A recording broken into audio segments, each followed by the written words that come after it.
Alors bonjour, bonsoir. Kodo Karabi, au Djara Segou Toumaraye. Ko Ibrahim Bokar Keita ni Ashrifu Sharafa ka kele. Ko Ashrifu Sharafa, noye en faye, en moke, bouye Aïdara, de Nyoro. Ko ka yafara Ibrahim Bokar Keita ma. Ko Ibeka avion tatola Nyoro, avion ye zigzag do ke. Ibeka yere kashira, aye kodo ye, aye shigu kuntan ye. Ani yere de minena ka tora kona ni te ka lafia. Ashrifu Sharafa di 700 millions keme wolom la kodo Ibrahim Bokar Keita la ani dugo ka campagne cheka ibeka glan segoroma mogodo na ni do uni nyonche ku chafara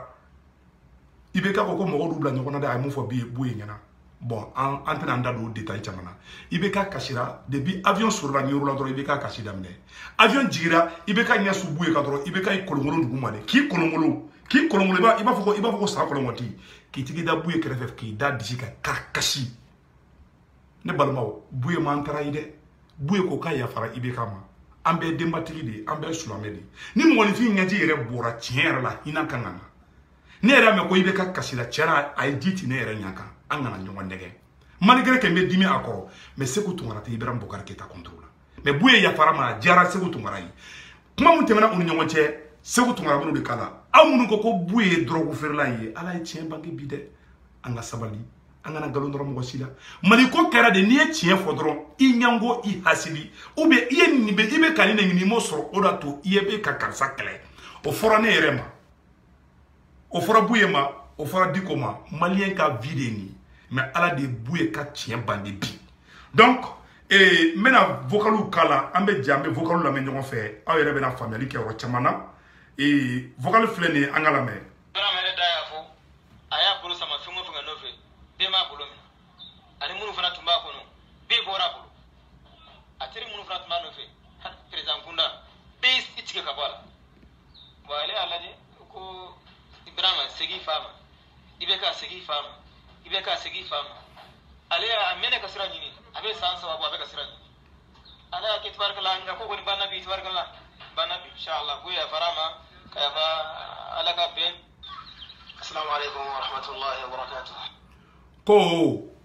ko ibeka tale buye fi ko ibeka ko kale teri présent fin fe be no farafina masake fe be nanu no kali kale rede kera kale Ibrahim Bokar Keita kera iba foko wulu musoni bobi wulu jeli de ko de kera le ibikala kale mana ale ni présent fe kadi ko ale ko goyara o bebi o be ale janfa kale goyara bedi na le ko ka be fe glan o be tien abulu ko Ashrifu Sharafa ko ya fama Allah ibeka iga erreur do Djara Segou Toumara yi mais Francis defasi tali ni ma dabla halibi ni Segou Toumara ka kele ma bande vocal flana meno de kala ibeka ijuga tele kono ko awa ini Ashrifu Sharafa ka kele bana ta Djara ni fana mais plan mi kono kana bode parce que plan de bi kono ne mu fa ne ma galon do renre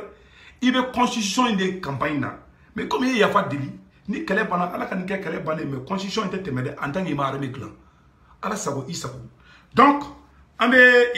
vocal flana na me anotle herat lana kun bastawla alhamdulillah ma sha Allah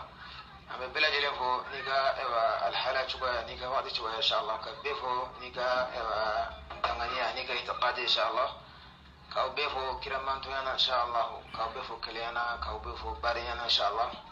alhamdulillah rabbil alamin noti wana ka boye bi mali president no ewa Ibrahim Bokar Keita anana kana yafanyina buyefe anana kana tubula buyefe atunje mindo kunu bi ayado wala tunde mindo kunu nu ya lafli ayado bi kafa me fili de korom ale ayam balma che ka kuma na de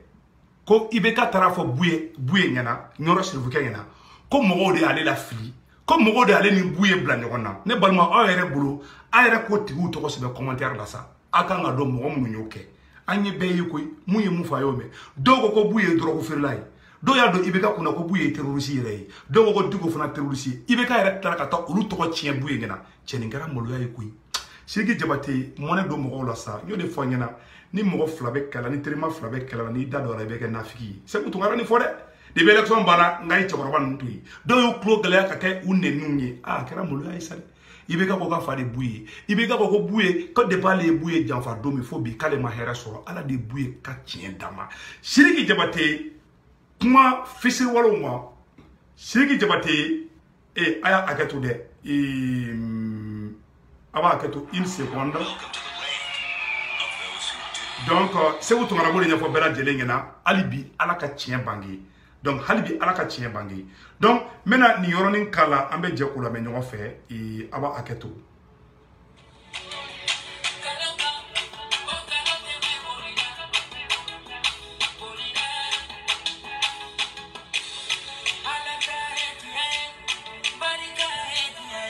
Chérifou Barkadé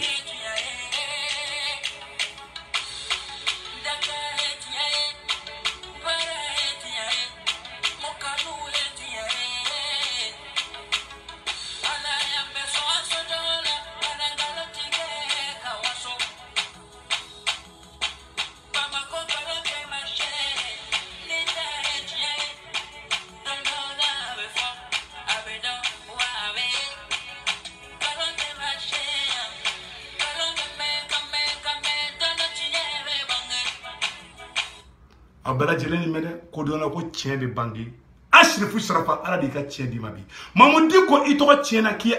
ibe ka ere ko Mamoudi ko ma ko teriye terroriste de mais ibe ka kle clara ko Mamoudi ko ta ko ka conseiller donc ibe ka terroriste de ban fana bara fana ka nyoko fe samno ibe ka yo gele ko boyre kasira avion ngono bi ko fo ka nyeji ngoro ibe ka nyera abe shofa jibo bois kashira acha bois kashira de ay kashi trophée que no be di Ibrahim Bokar Keita a kashira c'est-à-dire que a kashira ay ñoro trophée que ay kolongolo ndugu mo de folo ay a forle no la kuy ay kolongolo non avec maître tambo avec ki kolongolo fo ka ta da Chérifou ke krefa avec kashira ay sigo mi ama flamo awa nyama be sara saya nya de avion tato avion zigzag ke awa ñoro Chérifou ke mako konne be sigi ki te fere ke konne ni de do ka sigi ñoko fe oh nyoro Chérifou ke a dira do avion no oh ko ibeka ki kana sara ki te sa parce que Chérifou aya yedi janfa man kuy ala kan kisoma Ibrahim Bokar Keita ala ka hakili nyuma dima awa kashi bana koy kashi dabla de ikanga aramegla ambo dron no fe kani jigida to bu kane to uta ma jamana libéré awa ima ye tuguni janfa kelen fana be kana tuguni France ko bi ko luka hélicoptère ko bina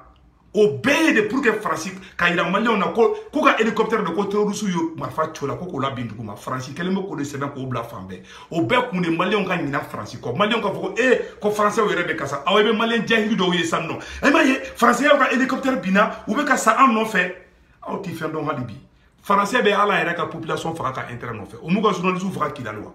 nte fa ganda do histoire la o tamen ko fa tukuni anya ko kele fana remarquer cheblen dra metra iri sou fe dro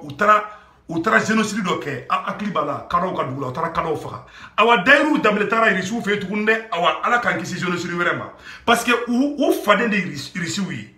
manya ngan ko de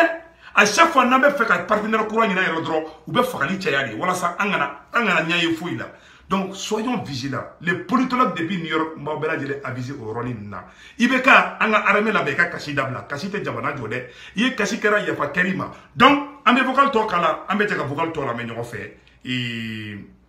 je m'excuse mais na vocal kala ambe vocal to la me alibi. OK. Alhamdulillah kana ya fadilla kasroke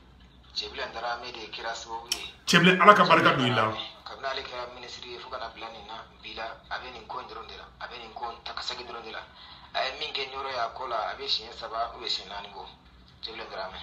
alhamdulillah ala ya tugudma ntaka dale mapi jamana inga kola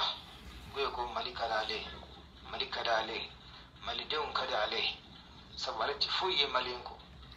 aleti ale go te fuye malenko aleti on te fuye malenko Ibrahima adele sera alema kare ke afaye ale fana ka denye ya me ale kile ke nyote Ibrahima ade guye ale ti fade ya samani mo sin nyonti wallahi to fade ya ale ta samani mo sin nyonti wallahi alhamdulillah balami ale jamana ifo jamana ga hera fe ba jamana ka ndum kan lafiya o kada ale Ibrahima wallahi abiya fama me fama ko kadibu e boyo faye ale Ibrahima ibe ka desert mi ke 4 million ma ni me jamana ko dewma ana den fana dansago munun ke katara mali umma ni jama kono dewma ana muso fana dansago munun ke katara mali umma ni jama kono dewma ana ka ministry no esmet bugol mega fana dante wale nun ke katara jama kono dewma ni islamuma wotna le buy torode wallahi ya fa bulonda dai lende do alebe ya fama abe ya fama ya farama me ibrahima ya kan gadda kilonda de comme maso mo ka filmeni ke sabka da ka ibrahima reka mo tafe har photo kata sab me mo tsaka na nyoro ya ka fuka be do woti sake ni moru be nyowanye o ka so de kono kile ni kile no gueta murere gueta e kede kade ba tumi kasila watu minna mamna be kasila woro minna bo mo kon maso ngol photo uta saba mena kasila ko sobe mena kasila kile abe kasila e fana kuma gele munu faye maso mo ko fana photo e ro filme mais photo kon sur la kata wallahi nanyi ne de la ko fo siti nsafe ko nanyi buye do wallahi be lafiya wallahi nanyi buye do wallahi be lafiya donc abela jeleni yorome kona ye buye do kambe ya lafiya yarabi yama ashrifu sharafa alaki mangoro cheblen drame igati sorti fila segu tungarala cheblen wala mbe sa inofe grâce à vous wala ben ka di segui mo ba foko ibeka nyangoya benna malien te tien de fait wallahi ni inni tien fina ni ma me bi jugu saraba finina ibeka yere me munye shigola toroya mun kumbaka ayayi ala dairala me ibeka arabiya yarabi yama alaka malik kanundo idusukuna mais ka bo dongo don ko to utanga problème ka to ma jamu dongo don ibeka nyoke ite ko jamali on yekui ita de beka erreur badike to ere ko kuti fe ko ni fasanjara bi de vraiment ala kama barake ika majamu ni mbay dabla ika kuma chama mbay dabla un bon travailleur ne parle pas trop il clochi ki nyasi barama abana voilà tout ce qu'on vous demande hananye frasita ka kesa musula ka dumu on de ko ante français fait ite se ko bo an dusukuna awani douani français fratie amba fla be balé ka tana wi o de fole flengena ko président ini se ko tumara ka problème be woro droni la France parce que ali mo do bora ko be français dépenser ta ñep ñu be blo place là ne ba do français o be monka o ma delika ñu manke dien du kula mon cher président ben a jara se ko tumara yi activiste akana bla aw kuna fana ko buye yan trai buye man trai ibe ka kasi modali munke na ka je mo la wala hina bi mine kasi nya fara na tukuna ka erkele ga be kasi da ko fa be sigi ibe ka yara nyada be tunna nyaji bolokui nyaji ngoro ibe ka nyada la be so nya flabo donc hina be dilibi ya fakerama aka bara damne aka recrutement ke aka maliki kulibali toye aka ka barake anyama présent ame bara doro no fe ni o be ke santé shi makui amba fo ka démissionner dusu kasi bambla amba fo mais mo do be no enjiga de bu kungolo zeme konana hasigu ye hasidi de et si vous êtes présent fait non voilà amba fait on n'est pas contre lui malien to de famille malien ni tien fo tro i nyango i hasidi ou bebe ka nyini ite kan de so ala ka tien bangi cheblen drame vraiment ala ki mbi encore anga plutôt la Bible mali est indivisible.